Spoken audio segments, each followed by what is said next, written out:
The main role of test is after the test, not during test. Understood? Hello everyone, this is Harsh Sharma, an MBBS student scored 670 in NEET. We are talking about the strategies that droppers should opt in order to prevent wasting one another year on their preparation and get into their pre-medical college or a government MBBS seat. Now look, in previous session we discussed whether you should take a drop or not.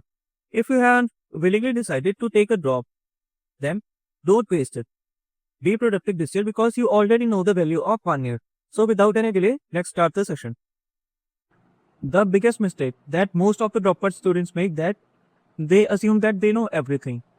Yes, dropouts have read everything once. That's why they are confident. But this confidence should not be confused with overconfidence. Look, most of the dropouts, they think that they know everything, so they will prepare on their own. They will give tests according to their own comfort. Okay, they will skip analysis. They will follow their own strategy. This can work for 1% students, but still 99% of students, overconfidence kills. Now, what's the solution? If you are able to prepare for your own, then it's okay. But if you have slightly doubt that I can't prepare my own or I am weak in consistency or some other skills, then you can find a mentor or join a coaching. Or in fact, you can just join offline test series, offline or online. That can also be help in boosting your consistency. Now, we will divide your preparation in 3 phases. Phase 1, July to September. Phase 2, October to December. And phase 3, January to March. Now, in phase 1, what will be our goal? In phase 1, our goal will be to strengthen the physics concepts and chemistry concepts. Now, in this phase, your conceptual chapters of physics and chemistry must be done and understood along with question practice.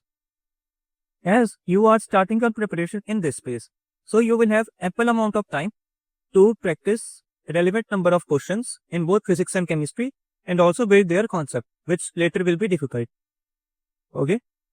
And plus your some conceptual chapters of bio need to be done in this phase only. Phase 2, October to December. This phase is for card test and mugging up chapters of chemistry and bio, plus remaining chapter of physics. So, second phase is for this. And third phase is for your full syllabus test. The more you will give full syllabus test and the more you will analyze test, the more are your chances are of improvement. Let's talk about phase 1 of your preparation, that is your July to September. Now, here, if you are studying 10 hours, that should be minimum. If you are studying 10 hours, then give at least 4.5 hours to physics, 2.5 hours to chemistry, and remaining time to biology. And in this 4.5 hours, for first 3 hours, you do theory plus question practice, like watch lecture and then some question practice from lectures or PYQ. And in 1.5 hours, you do time-based question practice. Now, time-based question practice, you can use slot method that we have discussed in the previous sessions. Okay? Like you take 30 minutes question practice session, 5 minutes break, then 30 minutes, then 5 minutes break, then 30 minutes. You can do this thing for 1.5 hours. This will increase your speed and accuracy. Now, in 2 hours or in 2.5 hours of chemistry stay, you do 1 hour of theory in chemistry and then 1.5 hour question practice. And depending time in biology, weekly tests are compulsory in this phase.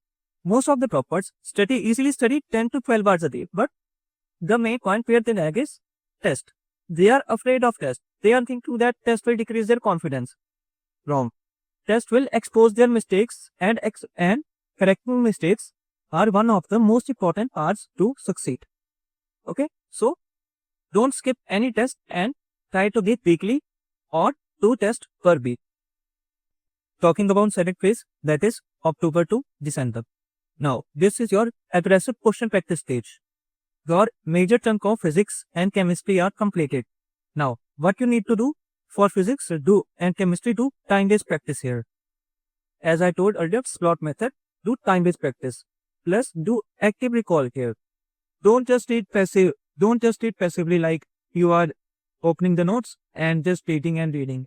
No, you need to do active recall. Take a blank page. Write all the points you remember on the blank page If you're not able to remember any point, stretch the brain for 7 to 8 minutes. Then after that, read notes. Here, now, for physics, chemistry and biology, all three subjects, do active recall in this time. Just time-based question practice. Here, increase the frequency of tests. Earlier, you were giving one test per week. Here, at least give 2 tests per week. And when giving tests, they spend more time on analyzing than attempting. This is very important where most of the students lag. Most of the students think that we are giving tests and taking answers that enough. No, you need a detailed analysis. Generally, 2 marks. This is a very crucial phase. What's the role of this phase? You need to give some part test and some full test here. Now, if your syllabus is complete, then you can start giving full syllabus test here. But if your syllabus is not completed enough, then what you need to do? You give both part test and full test. Now you will think that how can we give full test and part test together? Look, here you need to give at least 3 tests per week, in which 2 should be part tests and 1 should be full syllabus test every weekend. What will it do? By giving part tests, you are revising syllabus unit-wise or chapter-wise. But by giving full syllabus test, you are analyzing that which chapters of you are weak and you need to revise them again. So make sure that give full syllabus test also even if your syllabus is not completed. And the error log group that we have maintained from the previous 2 phases also maintain here. Add on the mistakes in the mistake notebook. Also keep revising them weekly or 2 times a week. Test analysis become very important in this space. The main role of test is after the test, not during test. Understood? The more you will analyze test, the more you will improve. Coming towards last 30 days. This is the most crucial period of your preparation. No new resources, no new textbooks, nothing. What you need to do? Your mistake notebook, PYQ, your circle questions, the questions that you circle during the practice, and your NCERT. That's it. Nothing new. Give more and more tests. At least 4 days per week. Give full syllabus test and analyze them aggressively at both micro and macro level as we discussed earlier. Analyze them very aggressively and spend more time on analyzing in this phase.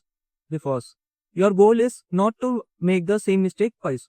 Your goal is to reduce even slightest of your mistakes so that you don't make them in the main exam. Revise error notebook, revise NCERT, practice different types of questions so that you don't lack out in exam.